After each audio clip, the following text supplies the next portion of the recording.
রহমতুল্লাহ। দর্শক, আজকে আমাদের মক্কা পরিক্রমায় আজকে আমরা যে জায়গায় এসে দাঁড়িয়েছি এখানকার ওয়েদারটা আপনাদের সবার খুবই ভালো লাগবে। কারণ আমরা শীতের সময়ে যেমন বাংলাদেশে যেই রোদ পড়ছে, রোদটা খুব মিষ্টি রোদ, খুব ভালো লাগছে। এই ধরনের একটা ওয়েদার আমরা মক্কা থেকে এখন প্রায় ৯০ কিলোমিটার দূরে অবস্থান করছি। জায়গাটা হচ্ছে তায়েফ। আপনারা অনেকেই জানেন। তায়েফের অনেক ঐতিহাসিক বর্ণনা আছে, অনেক ঐতিহাসিক ঘটনা আছে। মূলত এটা রাসূল সাল্লাল্লাহু আলাইহি সাল্লামের জন্ম নানার বাড়ি ছিলেন। নানার বাড়ির এলাকা এটা তায়েফ, এবং তারও পেছনে যদি আমরা ফিরে যাই তার সাথে আরো কিছু সম্পৃক্ত আছে বা ইতিহাস আছে।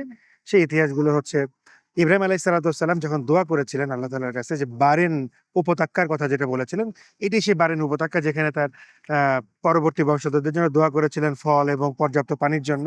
এবং সমস্ত সৌদি আরবের এবং মক্কার যত রকম ফল থেকে শুরু করে এই ধরনের যে খাবারগুলো আছে সেটা এখান থেকেই যায়, এবং এটা ফলের জন্য খুবই বিখ্যাত। এটা সেই জায়গা। আর আমার সাথে যে মসজিদটা দেখতে পাচ্ছেন আমার পেছনে, আমরা যদি মসজিদটা দেখাতে চাই, একটু মসজিদটা দেখাই। এই মসজিদটা হচ্ছে আব্দুল্লাহ ইবনে আব্বাস রাদিয়াল্লাহু তাআলা আনহুর মসজিদ, বা মসজিদে আব্দুল্লাহ ইবনে আব্বাস রাদিয়াল্লাহু তাআলা আনহু, যেটাকে মসজিদে আব্দুল্লাহ ইবনে আব্বাস রাদিয়াল্লাহু তাআলা আনহু বলা হয়। কারণ এইখানে এই মসজিদের সাথেই এইখানে আব্দুল্লাহ ইবনে আব্বাস রাদিয়াল্লাহু তাআলা আনহুর মাকরাবা রয়েছে।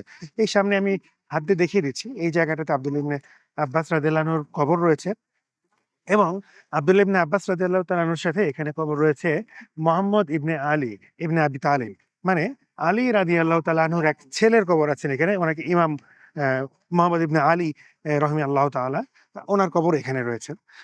এই দুজনের কবর। আর এটা ছাড়াও তাইফে আরো ১১ জন সাহাবীর কবর রয়েছে, যে ১১ জন সাহাবী মূলত হুনাইনের যুদ্ধে শহীদ হয়েছিলেন। সেই ১১ জন সাহাবীরও কবর রয়েছে। এই কবরের এই জায়গাটা পুরোটাই দেওয়াল দিয়ে ঘিরে দেওয়া। একেবারেই চতুর্দিক থেকে দেওয়াল দিয়ে ঘিরে দেওয়া। ভেতরে ঢোকার বা দেখারও কোনো সুযোগ নেই, বা আমরা চাইলেই ভেতরে ঢুকতেও পারি না বা দেখতেও পারি না বা পারবও না। আর মূলত আরো কিছু ইনফরমেশন সেটা হচ্ছে যে তাইফ মূলত আমরা যে জায়গায় দাঁড়িয়ে আছি এটা ভূপৃষ্ঠ থেকে ১৬০০ ফিট উঁচুতে, এবং তাইফের যে হাইয়েস্ট পিক বা পাহাড়ের যে পিক সেটা ২৫০০ ফিট উঁচুতে।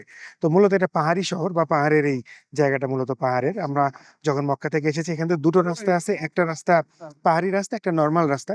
পাহাড়ি রাস্তা থেকে মক্কা থেকে সরাসরি চলে আসা যায়, এবং নরমাল যে রাস্তাটা আছে পাহাড়ের পাশ দিয়ে সেটা দিয়েও আসা যায়। আমরা মূলত পাহাড়ের পাশ দিয়ে রাস্তাটাতে এসেছি, এবং এইটাই সেই আব্দুল্লাহ ইবনে আব্বাস রাদিয়াল্লাহু তাআলা আনহুর কবর, এবং ইমাম মুহাম্মদ ইবনে আলী রাহমাতুল্লাহ আলাইহির কবর। দর্শক, আমরা আব্দুল্লাহ ইবনে আব্বাস রাদিয়াল্লাহু তাআলা আনহুর মসজিদে ২ রাকাত নামাজ পড়েছি এবং জোহরের জামাত আদায় করেছি। আমাদের যাপিত জীবনের টিমের পক্ষ থেকে আপনাদেরকে আজকে তায়েফের এই জায়গা থেকে আব্দুল্লাহ ইবনে আব্বাস রাদিয়াল্লাহু আনহুর কবরের সামনে থেকে আপনাদেরকে সবাইকে শুভেচ্ছা জানাচ্ছি এবং আপনাদের কাছ থেকে বিদায় নিচ্ছি। আপনারা আমাদের সাথে থাকবেন ইনশাআল্লাহ। আবার আপনাদের সাথে দেখা হবে। আসসালামু আলাইকুম ওয়া রাহমাতুল্লাহ।